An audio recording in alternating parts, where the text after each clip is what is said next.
Halo semuanya, selamat datang di Sean Semaker, channel tontonan favorit mbak-mbak yang ketabrak mic.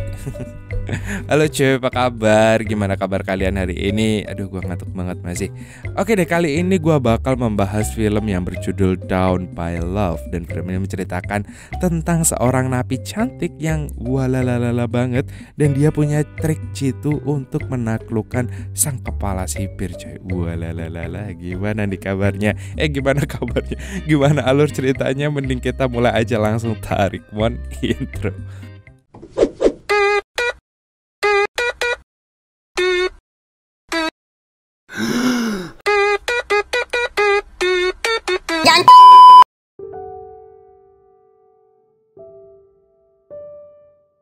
Di awal film kita akan berkenalan dengan mbak-mbak cantik semlohe dan walalala ini yang bernama Anna Amari yang akan dipenjara di Versailles. Gue nggak tahu itu di mana. Salah satu penjaga penjara lalu membawa Anna ke selnya dan memberitahu bahwa beberapa hari lagi akan ada menteri yang datang ke penjara.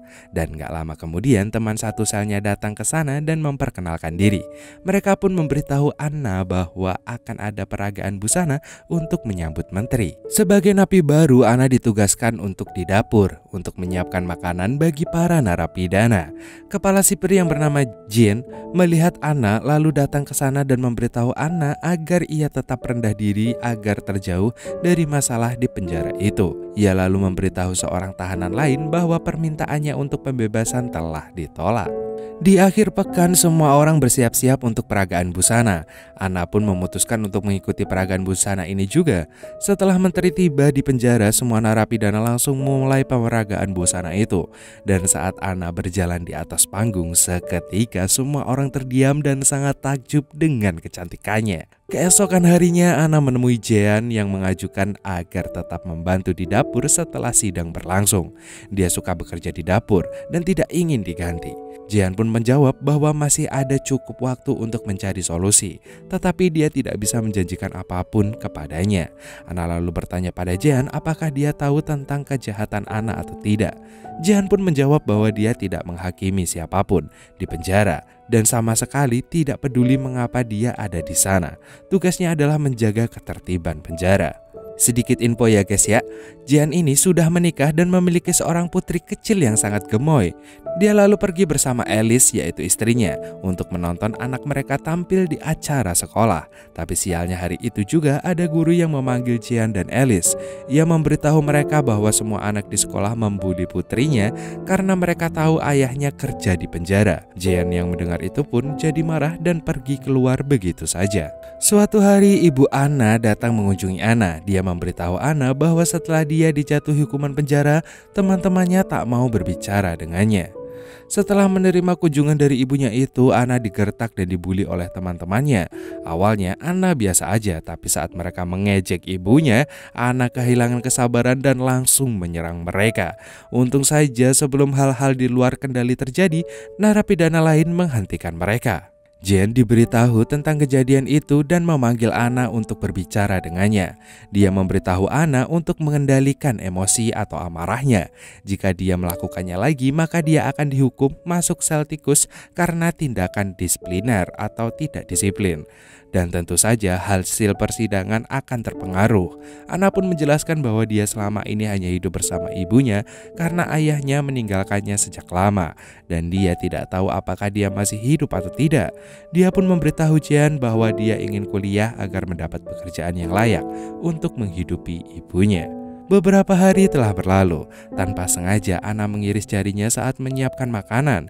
Dan tanpa pikir panjang teman satu selnya pun menolongnya. Tapi tanpa diduga si teman satu sel ini mencoba untuk menyeruduk bibirnya, sehingga membuat Anna kaget dan tentu saja menolaknya. Anna tidak cewek sembarangan.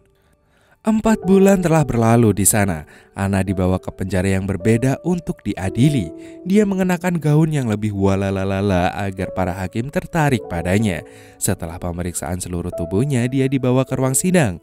Beberapa jam sidang telah berlangsung dan sialnya usaha Ana sia-sia karena pengadilan menghukumnya 9 tahun penjara. Dia lalu kembali ke penjara Versailles, di mana Jean mengatakan kepadanya bahwa dia tidak bisa bekerja di dapur untuk saat ini dan menawarkan dia untuk bekerja di kantor untuk mengelola pembelian yang dilakukan oleh narapidana.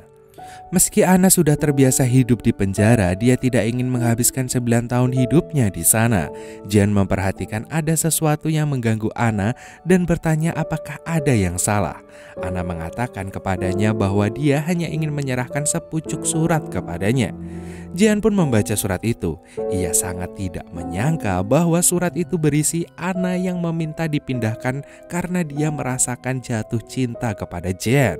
Jean terus kepikiran surat itu dan ia tak bisa menahan semangat belajarnya yang tiba-tiba menggelora. Tanpa pikir panjang dia menuju ke kantor dan langsung mencium Ana. Secara nggak langsung Jean juga memiliki perasaan yang sama kepada Ana dan Ana memutuskan untuk tidak berpindah penjara. Tapi jauh di lubuk hati Jean tahu bahwa apa yang dia lakukan itu adalah hal yang salah. Dia tidak hanya berselingkuh dengan istri tercintanya tetapi juga melanggar aturan karena memiliki hubungan dengan seorang tahanan penjara di tempat dia bekerja. Pagi harinya Jean pun memberitahu Ana bahwa apa yang mereka lakukan itu bukanlah hal yang benar. Dia akhirnya menyetujui permohonan Ana kemarin untuk pindah penjara. Karena dengan cara itulah mereka tidak akan bisa bertemu lagi. Ana pun merasa sangat kecewa dan kesal dan lalu pergi. Saat kelas seni, Alice yang mengajar di penjara itu meminta seorang sukarelawan untuk berpose untuk menjadi model lukisan. Ana pun yang melihat bahwa Jean sedang mengawasinya langsung mengajukan diri menjadi model. Ia pun langsung melepas seluruh benang di badannya dan merayu Jean. Jean yang merasa gak nyaman pun langsung pergi. Hele. Suatu hari Jean pergi menemui seorang narapidana untuk menyampaikan bahwa dia akan memindahkannya dalam waktu seminggu. Narapidana itu memperingatkan Jean bahwa Ana menggunakan dia untuk keuntungannya sendiri. Dia juga mengancam Jean bahwa ia akan mengekspos perselingkuhannya dengan Ana jika dia tidak memindahkannya ke penjara lain.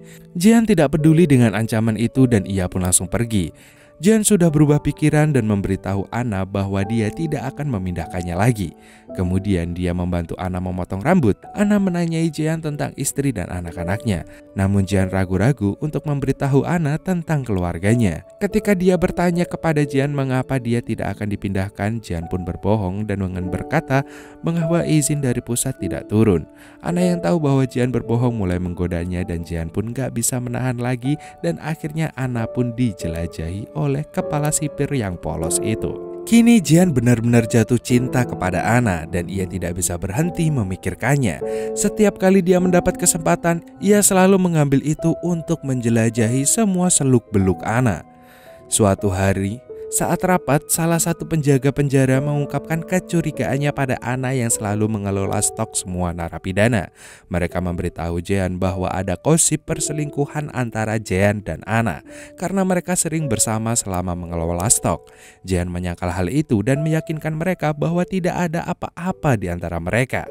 Suatu hari ibu Ana datang mengunjungi Ana. Dia memberitahu Ana bahwa ada seorang peramal yang mengatakan bahwa Ana akan bertemu dengan seseorang yang tidak baik untuknya dan dia harus meninggalkannya. Ana yang mendengar itu langsung marah pada ibunya dan terjadi perdebatan di antara mereka. Dia sekarang menganggap penjara sebagai rumahnya dan memberitahu ibunya untuk tidak ikut campur dalam kehidupan pribadinya. Suatu hari Jean memberitahu Ana bahwa dia akan tidak bertemu dengannya untuk sementara waktu karena Jean akan menghabiskan lebih banyak waktu dengan putrinya selama liburan sekolah. Suatu malam Ana berpesta dengan teman-teman satu selnya. Dia kemudian mengirimkan foto-foto dalam pose yang walalala banget untuk menggoda Jean. Namun karena Jean tidak menanggapi pesan Ana mengira Jean hanya memanfaatkannya aja untuk memenuhi semangat belajarnya. Dia merasa dikhianati dan akhirnya ia pun meminum banyak obat untuk mencoba berangkat COD dengan malaikat. Jean pun mengetahui hal ini dan langsung bergegas menemui Ana. Dia memeluk Ana dan langsung mengungkapkan rasa cintanya kepadanya. Suatu hari seorang pejabat pemerintah datang ke penjara untuk menginterogasi Jean. Dia bertanya pada Jean apakah dia memiliki hubungan dengan Anna, tetapi Jean langsung menyangkalnya. Pejabat pemerintah itu memberitahu Jean tentang gosip dari semua narapidana tentang perselingkuhan Jean dan juga Anna. Jadi dia memberitahu Jean bahwa mereka akan memindahkan Anna ke penjara yang berbeda. Bahkan Alice mengetahui tentang perselingkuhan itu dan memintanya untuk cari pekerjaan lain jika masih ingin menjadi suaminya. Tapi Jean tidak bisa berhenti memikirkan Anna karena dia telah jatuh cinta kepada seluk-beluk yang belum pernah dia rasakan sebelumnya. Jangan enak sih anjir. Suatu hari Jean pergi ke penjara Anna dan menyalakan beberapa petasan di dekat sana. Anna yang melihat kembang api itu menyadari bahwa Jean telah datang untuknya. Kemudian Jean menelpon Anna dari telepon ibunya dan memberitahu Anna bahwa dia akan mendapat izin untuk cuti 1 hari setelah bandingnya. Dan hari itu juga Jean akan datang menjemput Anna dan membawanya ke tempat favoritnya. Saat Anna akhirnya mendapat cuti selama sehari, Jean pun datang menjemputnya. Dia membawanya ke Oyo Premium dan mereka pun menghabiskan waktu untuk belajar bersama sampai benar-benar tidak kuat. Kemudian Jean pergi ke Indomaret untuk membeli Surya 16 dan kartu SIM telepon. Dia memberikan kartu SIM itu kepada Anna dan menyuruhnya untuk menyembunyikannya. Dan setelah mengantarnya ke penjara, Jean pun kembali ke rumah. Sesampainya di rumah, Alice menanyai Jean apakah dia benar-benar mencintai Anna. Jean pun berkata bahwa itu rumit dan ia tidak tahu apa yang harus dia lakukan selanjutnya. Alice pun menasihati Jean. Begitu Anna menyelesaikan hukuman penjaranya, dia akan melupakan Jean dan melanjutkan hidupnya. Tetapi Jean tidak percaya perkataan istrinya tersebut. Alice pun memberinya waktu untuk memikirkan semuanya dan membuat keputusan akhir tentang apa yang ingin dia lakukan selanjutnya. Sementara itu, Anna memberitahu teman satu selnya bahwa dia telah hamil anaknya Jean dan ia tidak tahu apa yang harus dia lakukan. Dia tidak ingin merusak karir Jean dan keluarga Jean dengan mengungkapkan kehamilannya. Teman satu selnya ini pun menyarankan Anna untuk mencari mas-mas yang mau menerima dia apa adanya aja dan melupakan Jean. Anna merasa sangat bingung. Ia menginginkan sebuah keluarga tetapi ia tidak pernah berniat untuk mencuri keluarga Jean. Setelah liburan usai, Jean kembali ke kantornya dan mencoba untuk menghubungi Anna. Tetapi tiba-tiba beberapa petugas polisi tiba datang menangkap Jean. Di kantor polisi, petugas menanyai Jean tentang hubungannya dengan Anna. Dan Jean akhirnya mengaku bahwa dia memiliki hubungan dengan si Anna. Petugas pun menduga bahwa Anna memanipulasinya dan menggunakannya untuk keuntungannya saja. Tapi Jean mengelak dan memberitahu petugas bahwa dia dan Anna benar-benar jatuh cinta. Hari pun berganti. Saat Anna libur, Jean pergi menemuinya. Tetapi Anna tidak mau berbicara dengannya. Bahkan Jean melihatnya dengan pria lain. Jean yang merasa kesal berusaha berbicara dengannya, tetapi Anna berpura-pura tidak mengenalinya. Jean pun merasa dikhianati. Mengapa setelah diberi banyak hal tiba-tiba Anna menjadi seperti itu, seolah-olah tidak ada apa-apa di antara mereka. Sementara itu Anna pergi ke rumah sakit dan memutuskan untuk melakukan aborsi karena dia ingin memulai hidup yang baru. Dan 1 tahun telah berlalu. Jean dipanggil ke pengadilan atas kasusnya dengan Anna. Pengacaranya mengingatkannya untuk mengatakan bahwa Anna telah memanipulasi dan memanfaatkannya. Tapi selama persidangan, Anna dan Jean terus saling menatap dengan penuh senyum dan film pun berakhir. Anjir. Gimana anjir, kepo gak kalian sama endingnya bakal gimana tuh si Jean sama si Anna? Aduh, apakah akhirnya Jean dan Anna bersatu atau Jean akhirnya bersatu sama pengacaranya? Enggak dong. Tapi kalau kalian kepo, sebenarnya ini tuh film diangkat dari kisah nyata cuy. Dari kisahnya Mas siapa, ntar gua browsing dulu. Oh nggak usah deh, nggak usah browsing gua. Cukup tampilin aja nanti buat Mas editor ya. Maaf ya Mas.